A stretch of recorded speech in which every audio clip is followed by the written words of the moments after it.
Don't don't mess with Black Cat. Freaking great song from the speed metal band Cacophony. And also a pretty good overlooked movie from Lucio Fulci's filmography. Yes, from Italy's own godfather of gore, Lucio Fulci, Zombie, The Gates of Hell, comes Black Cat, a gruesome reimagining of the classic Edgar Allan Poe tale starring Patrick McGee of A Clockwork Orange and Mimsy Farmer, The Perfume of the Lady in Black. Haven't heard of either one of them until I watched this, or the titles. When a young couple goes missing in a sleepy English village, Scotland Yard Inspector Gorley, played David Borbeck, the Beyond, is brought in to assist on the case, but what starts off as routine investigation turns into a murder inquiry when the couple are found dead in mysterious circumstances. Fusing a classically gothic atmosphere with the decidedly more visceral elements that are the hallmark of Fulci's films, The Black Cat is a too often overlooked and underrated entry in the Italian master filmmaker's canon, Canon. And I liked this one. For the most part, this is probably one of the most evil cats of all time. Just like that one demon cat in House. This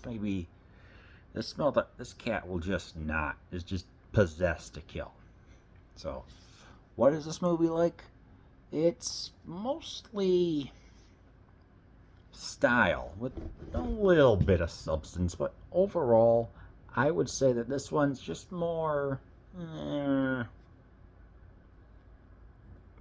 The atmosphere makes up for everything, which is fine. I like that. Sometimes you just want a gothic thriller with that's just surface level entertainment with a little bit of the old that's what I'm looking for. Central a little bit of a central theme of guilt and obsession, and that's fine. And you know what? That's what this movie delivers on a great on a great quality. It's like this. It's like this movie. It feels like it's going to lead up to something, and at least it's some good kills. But it just felt a little too like the plot could have needed a little bit more retooling towards the end. Alright, what I liked about pretty much some of the murders, ones that I liked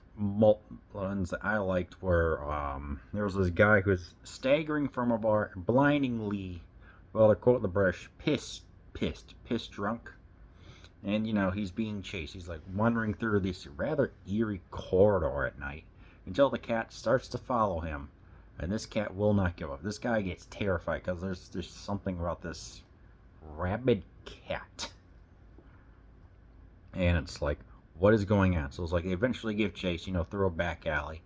Guy manages to get himself locked in a little, I don't know, area. I don't know what it is. But, puts down a wooden plank. But somehow this very deft cat in a very funny scene. It's just so weird. It's actually freaking great. Manages to get the lumber. Yeah, just like this. Seeing it. Brings it upward after a couple of tries. Guy is freaking out. And then goes, and the cat eventually chases him, scratches the crud out of him, and he just falls, gets impaled through some spikes. Yikes. That was great. I enjoyed that. And there's also a couple who sneak into a marina, boat launch, boat dock, whatever you want to call it, and they engage in intercourse.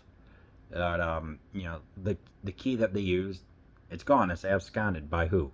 There's a little grate which the air conditioner comes in. That's also that is broken in, and comes in some gas, so you can kind of figure out what happens from there. Their cadavers are discovered mutilated, and it is greatly gross greatly, whatever you want to say it. And you just look at it, you're like, ugh, that's disturbing in its own way.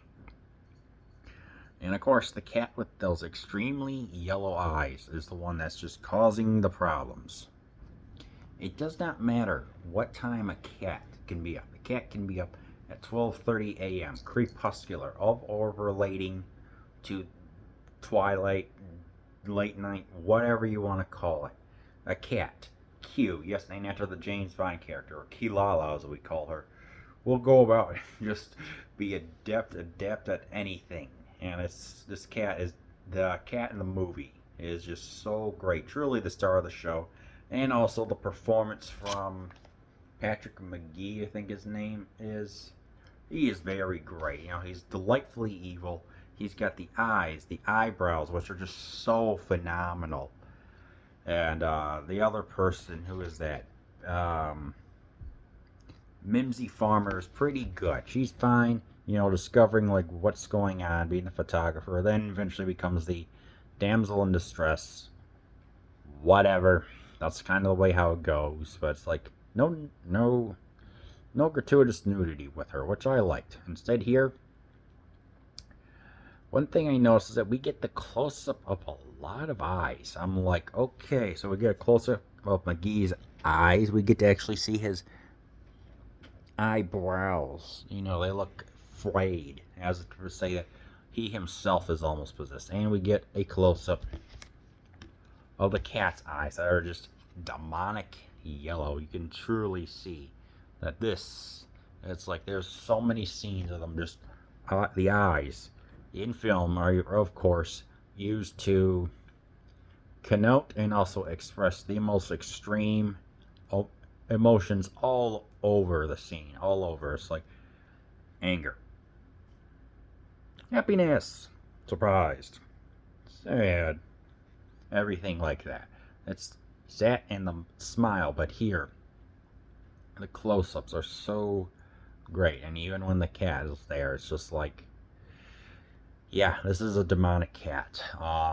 What I did not like about this was that even though we have the cat that is truly evil, it felt like we were going to get towards a climax. I thought we were going to get a climax where everything was going to, like, the police and our heroine were going to combine together to eventually take down Robert Miles and his cat, because you know they're doing the investigation and they're thinking that it's the medium Robert Miles who's performing all the murders, but he is in constant war with the feline. So it's like who's doing it? It's like I thought we were getting like a convergence of almost like, I guess, a final showdown of like, are they really going to take the cat into cat jail, I guess you could say, or are they going to blame Robert? Ultimately, it just fell short of what should have just been rising intensity that led to a crescendo.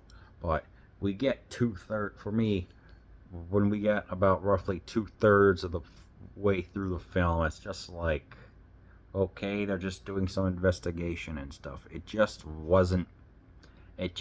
didn't feel like it felt like this movie should have just been a little bit more, in my opinion. It's just how over the top everything is with the cat. Like I said, the camera work here is great with the eyes, and also a first-person view of this jerk riding a crotch rocket.